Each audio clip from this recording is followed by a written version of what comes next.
Head up, please. With all the motors running, I always have to check and see whether or not there actually is a vehicle back there or whether I'm just hearing motors. When dogs stop and look back behind, it always makes me uncomfortable that I need to check. I know it's it's fun to go faster, isn't it? Hmm? Yes. And then we have a jet going overhead.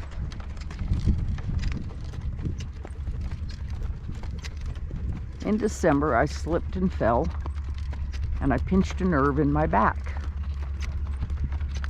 And some days it bothers me, and some days it doesn't. And I have done enough driving, lifting, moving, shifting today that it's beginning to bother me, so.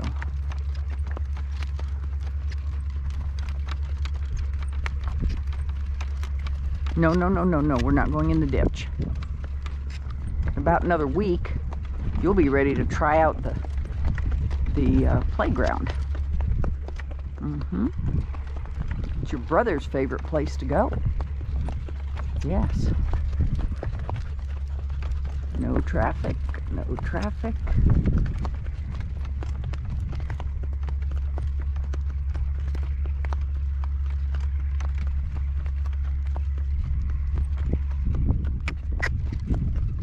He says we're at a crossroads. Where do we go?